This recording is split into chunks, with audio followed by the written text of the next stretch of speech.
February 12, 1942, Warsaw. The wind moved through the narrow streets of the ghetto, carrying the smell of disease and hunger, a smell the living had stopped noticing because it had become the air itself.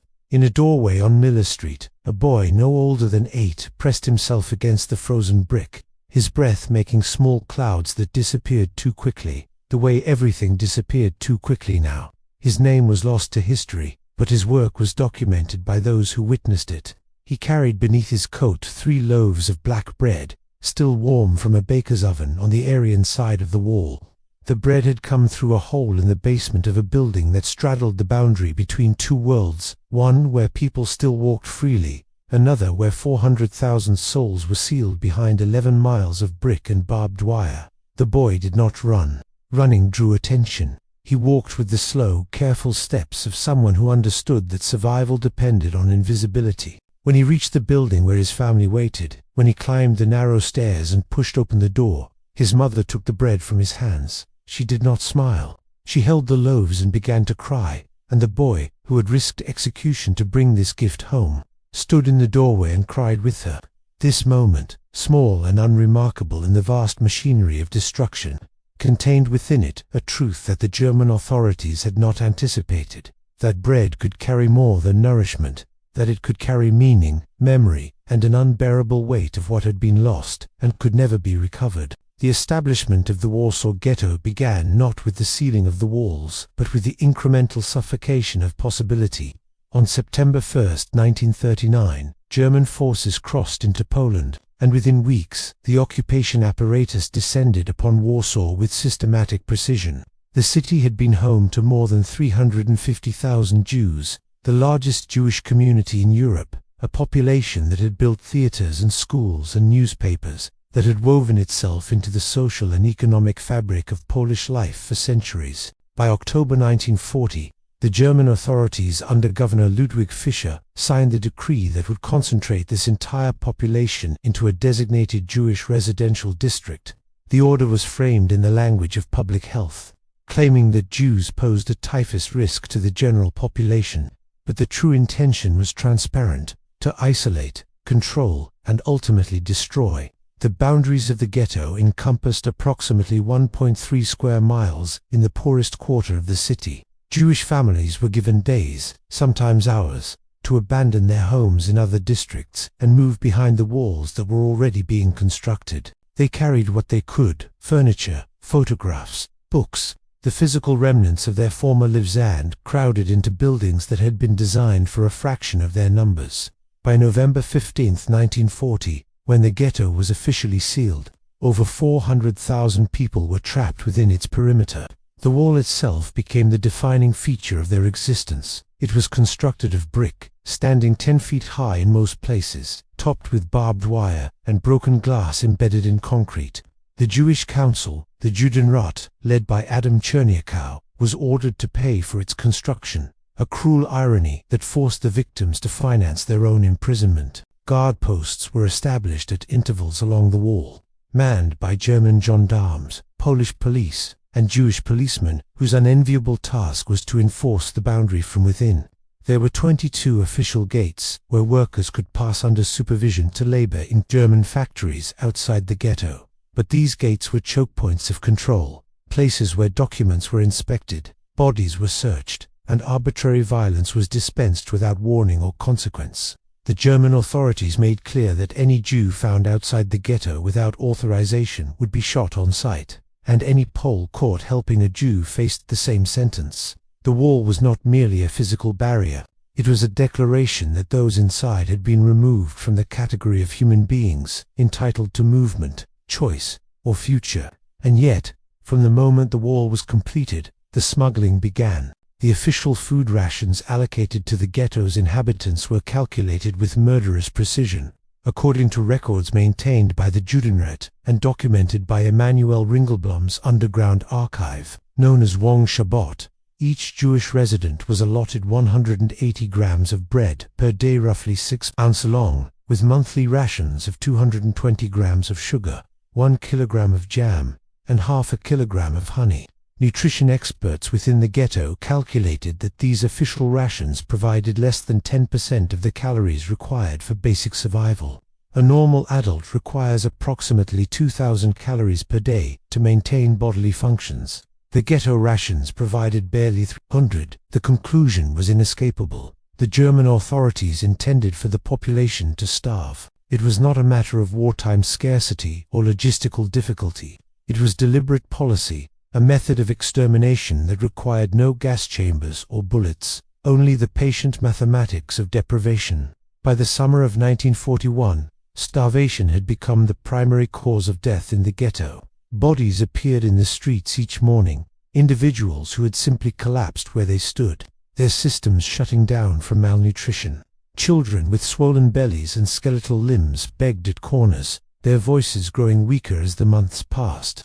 The German authorities documented these conditions with photographs and reports, treating the dying as subjects of scientific curiosity rather than as human beings in agony. The smuggling networks that emerged were born of necessity, desperation, and a stubborn refusal to accept the death sentence that had been imposed. They operated on multiple levels, from organized criminal enterprises to individual acts of courage, and they involved participants from across the social spectrum of the ghetto. At the most basic level, there were the children, small enough to slip through gaps in the wall, nimble enough to navigate sewers and drainage tunnels. They became the primary smugglers during the first years of the ghetto's existence. They would wait until darkness provided cover, then squeeze through openings that adults could never navigate, emerging on the Aryan side where Polish contacts sometimes paid intermediaries. Sometimes individuals motivated by compassion or shared humanity would provide food to be carried back. The children moved through underground passages thick with waste and disease, crawling on their bellies through spaces barely wide enough for their thin frames, carrying potatoes or loaves of bread or bottles of milk wrapped in cloth to muffle any sound. The risk was absolute. German guards patrolled both sides of the wall, and their orders were to shoot smugglers without warning.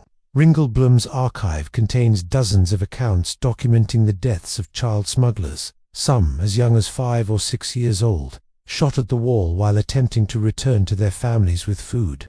The archive records that tens of Jewish children were killed in this manner, their small bodies left as warnings to others who might attempt the same journey. The symbolism of bread, that most basic of human foods, took on dimensions that transcended its nutritional value. In Jewish tradition, bread carries sacred significance. The challah, blessed on Shabbat, the matzah of Passover, the ancient connection between sustenance and divine providence. Within the ghetto, bread became the currency of survival, the measure of a family's fortune, the difference between one more day of life and the final surrender to hunger. But it became something else as well. When resistance fighters and underground operatives successfully smuggled significant quantities of bread into the ghetto, when they distributed loaves to families and children's homes and orphanages, the recipients did not always respond with the joy one might expect. Survivors recorded scenes that seemed paradoxical: children receiving bread and weeping, mothers holding loaves and collapsing in grief, families gathering around food and mourning. The tears were not of gratitude alone, though gratitude was certainly present. They were tears of recognition. The bread reminded them of what bread had once meant, a simple part of daily life, something taken for granted, something children ate without thinking, without fear, without the knowledge that it had been purchased with someone's life. The bread carried with it the memory of normalcy, of kitchens and bakeries and Friday evening tables, of a world where food was not a matter of mortal risk, but simply food. And that memory was unbearable. The Jewish resistance organizations that would later lead the Warsaw Ghetto, Uprising in April 1943, began their work much earlier, not with weapons but with the patient construction of survival networks. In the summer of 1942, several underground groups coalesced into the Jewish Combat Organization, known by its Polish acronym, Gobkadowska, Organizacja Bajo. Led by young activists like Mordecai Anielewicz, the OB initially focused on gathering intelligence, maintaining communication with the outside world, and smuggling not just food but weapons, ammunition, and medical supplies into the ghetto. These fighters operated under continuous surveillance, knowing that discovery meant not only their own deaths but the execution of anyone associated with them. They established contact points with the Polish underground, though support from Polish resistance groups was often ambivalent at best, complicated by the anti-Semitism that persisted even in the face of shared occupation. The smuggling operations run by resistance fighters were more sophisticated than those conducted by individual children or families. They involved careful coordination, bribed officials, forged documents, and elaborate systems of signals and safe houses. When the Garb successfully brought food into the ghetto and distributed it through trusted intermediaries, through the network of self-help organizations, soup kitchens, and orphanages, they were not merely providing sustenance. They were asserting that survival was an act of defiance, that every calorie consumed was a refusal to submit to the death sentence that had been pronounced upon them. The psychological landscape of the ghetto was one of continuous adaptation to the impossible. Adults watched their children waste away and faced the daily calculus of dividing inadequate rations among family members. Parents gave their portions to children, then watched those children weaken anyway. The elderly simply stopped eating, understanding that their remaining days were numbered regardless, choosing to extend the lives of younger family members by a few more weeks or months. Physicians within the ghetto, led by Dr. Disrael Malekowski, conducted a clandestine medical study of starvation, documenting the physical and psychological effects of prolonged malnutrition, even as they themselves suffered from it. Their research, known as hunger disease, was an attempt to create scientific testimony, to ensure that someone would understand what had been done to them. The study documented the progressive shutdown of bodily systems, the desperate physiological measures the body takes to preserve life, consuming its own muscle tissue, slowing metabolic processes, eventually cannibalizing vital organs. But the psychological effects were equally devastating. Starvation produced what survivors described as a narrowing of consciousness, a reduction of thought and emotion to a single focus: food. People dreamed of meals in obsessive detail. Conversations revolved around recipes, memories of dishes eaten years before, elaborate fantasies of feasts that would never occur. This mental state was not weakness or failure. It was the mind's response to biological crisis, the brain attempting to solve an unsolvable problem. The children of the ghetto inhabited a reality that should have been incomprehensible. They lived in a world where education was forbidden yet continued in secret apartments, where play was conducted in the shadow of death, where the normal markers of childhood growth, learning, future had been systematically erased. Organizations like Centos, the Jewish Child Welfare Society, operated orphanages and children's homes within the ghetto, attempting to provide some semblance of structure and care. Janusz Korczak, the renowned educator and children's advocate, maintained his orphanage on Siena Street throughout the ghetto's existence, refusing multiple opportunities to escape because he would not abandon the children in his care. His diary from those years records the daily struggle to maintain dignity and humanity in conditions designed to destroy both. He wrote of organizing lessons, of staging plays, of trying to protect the children from the full knowledge of their circumstances, while simultaneously preparing them for an uncertain future. When the Great Deportations began in July 1942, when the German authorities commenced the systematic emptying of the ghetto toward the death camp at Treblinka, Korczak marched with his 200 orphans to the Umschlagplatz, the assembly point for deportation. Witnesses recorded that he walked at the head of the column, holding the hands of the youngest children, refusing to the end to leave them alone. He and all the children under his care were murdered at Treblinka shortly after arrival, though his final act of solidarity ensured that none of them faced that terror without him. The deportations that began on July 22, 1942, marked a fundamental transformation in the nature of the ghetto's existence. The German authorities announced that all Jews not engaged in essential labor would be resettled to the east, a euphemism for extermination that many suspected but few could fully believe. Over the course of 2 months, from late July through September 1942, approximately 265,000 Jews were taken from the ghetto and transported to Treblinka, where they were murdered upon arrival in gas chambers disguised as shower facilities. The deportations were conducted with ruthless efficiency. Streets were cordoned off, buildings were surrounded, families were given minutes to gather before being forced onto cattle cars at the railway siding. The Those who resisted were shot immediately. The Jewish police, many of whom had joined the force to protect their families from deportation, were compelled to participate in the roundups, a moral catastrophe that haunted survivors for the rest of their lives. Adam Chernyuko, the chairman of the Judenrat, took his own life on July 23, 1942, rather than sign the deportation orders, leaving a note that read simply, "They are demanding that I kill the children of my people with my own hands. There is nothing for me to do but die." During those terrible months of deportation, the smuggling networks took on new urgency and new meaning. The resistance organizations shifted their focus from food to weapons, attempting to acquire arms for the uprising they knew was inevitable. But food smuggling continued, now with the knowledge that each loaf of bread, each bag of potatoes, might be the last meal someone would eat before being seized for deportation. The act of smuggling became inseparable from the act of witnessing. Those who brought food into the ghetto in the summer and fall of 1942 saw what was happening, saw the empty streets, the abandoned apartments, the shrinking population. They knew that the recipients of their efforts might not survive another week, and yet they continued. The bread they smuggled was not simply food.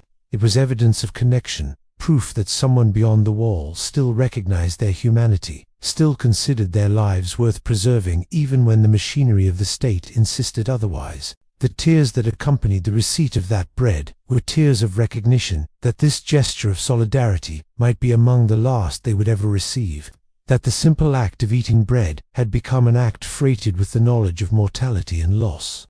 By January 1943, the ghetto's population had been reduced to approximately 55,000 people, the remnant who had avoided deportation through luck, connections, or employment in German workshops. These survivors lived with the certain knowledge that the deportations would resume, that the German authorities intended to make Warsaw Judenfrei free of Jews. It was in this context that the GAB decided to offer armed resistance during their next deportation action. On January 18, 1943, when German forces entered the ghetto to resume deportations, they encountered gunfire.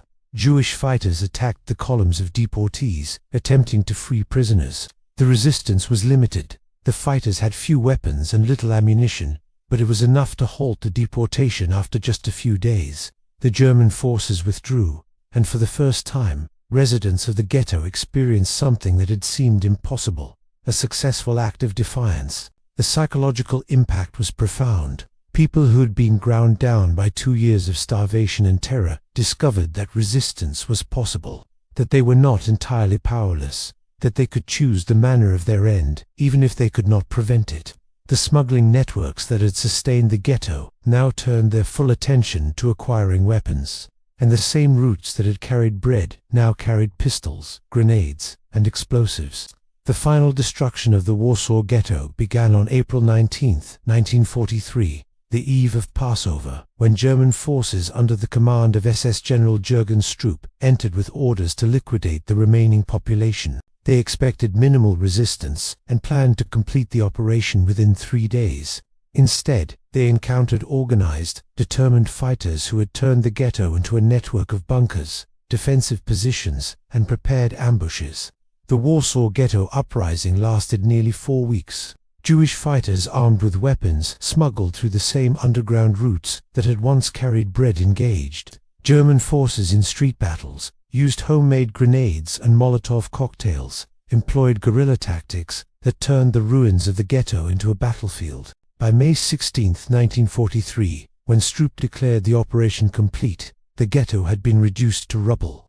Approximately 13,000 Jews were killed during the uprising, either in battle, in burning buildings, or in mass executions. The remaining survivors were deported to death camps or labor camps. The site of the ghetto was demolished, the rubble cleared, and for a brief period the German authorities attempted to convert the area into a park, erasing even the physical evidence of what had existed there. The survivors who emerged from the ruins carried with them memories that would shape the remainder of their lives.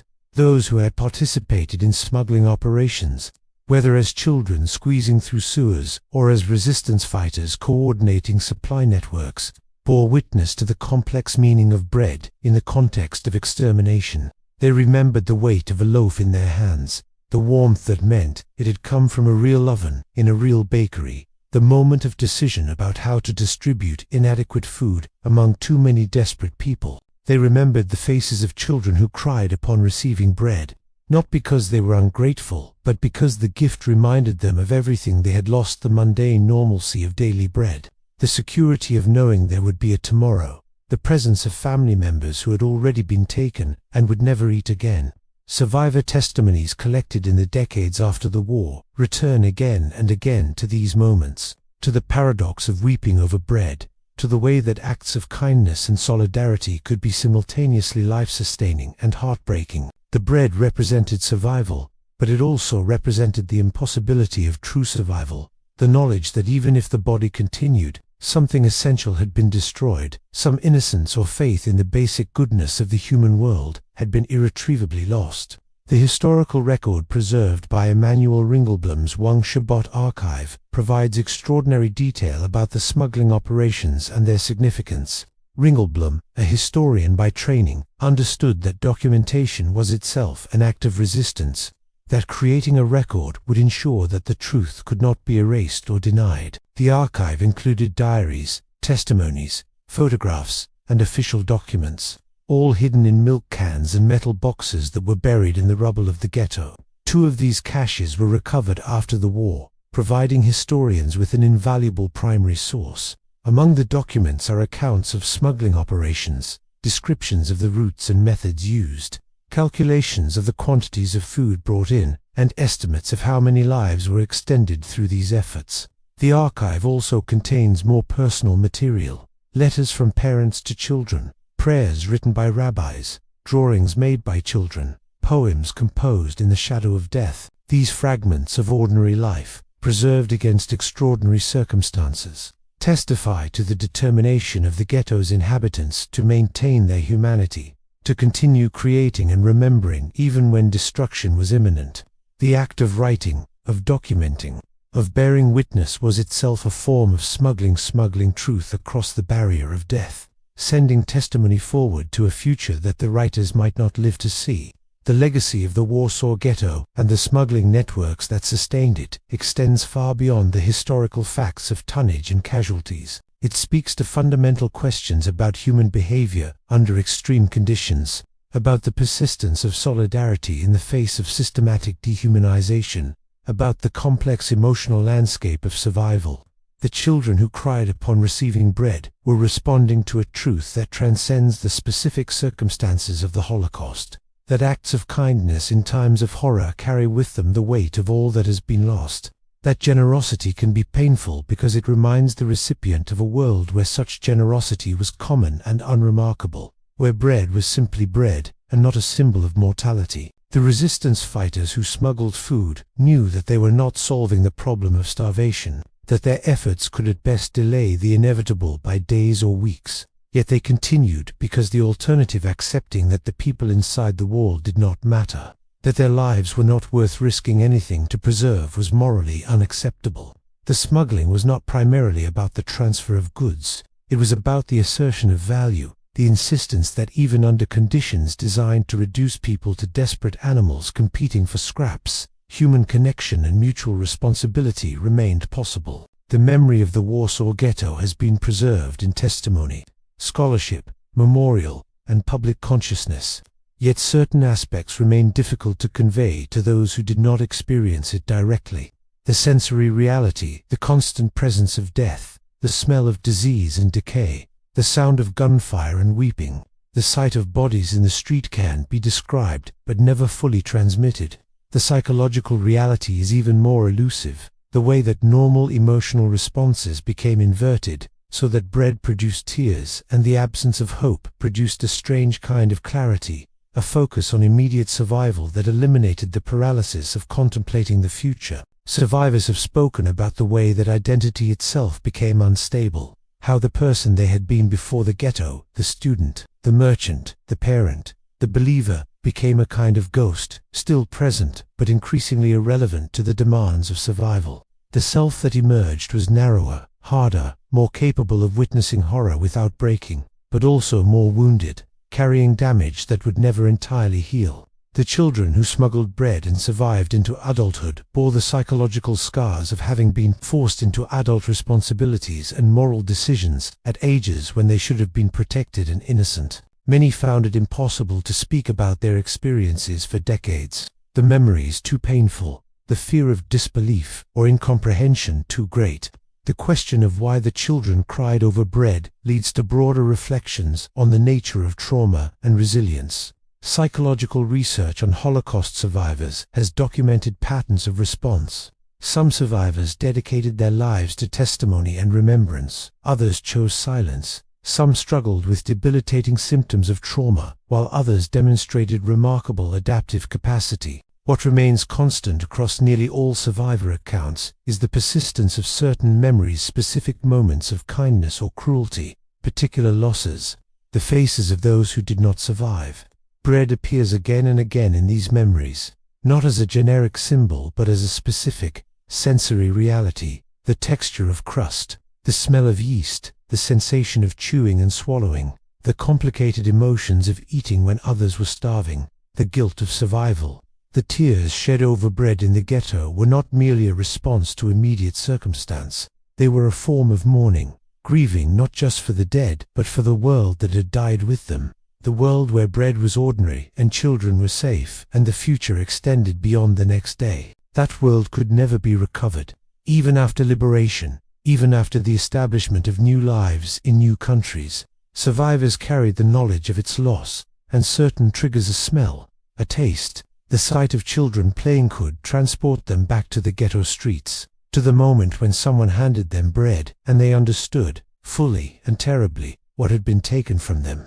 Beneath the grey sky of winter, in a city being systematically emptied of its Jewish population, a loaf of bread meant more than any single word could contain. It meant another day of life. It meant that someone beyond the wall still cared whether you lived or died. It meant memory, the memory of bread eaten without fear, bread blessed on Friday evenings, bread shared at family tables that no longer existed. It meant resistance, the refusal to die quietly. The assertion that even under conditions of extreme oppression, mutual aid remained possible.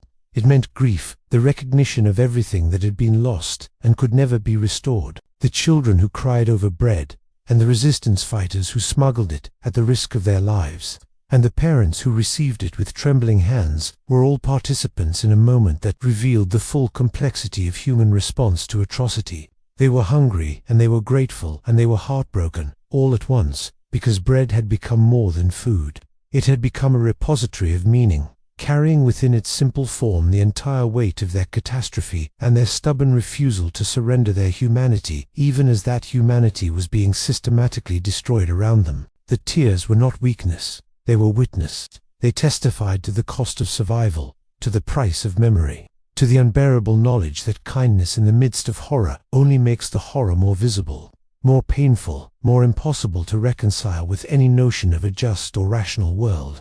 And yet the smuggling continued. The bread was carried through darkness and danger. The children wept, and then ate and lived another day. Because that is what human beings do. They persist, they care for one another, they weep over bread that saves them, and in their tears they preserve the memory of a world where bread was ordinary, and life was more than the simple fact of not being dead.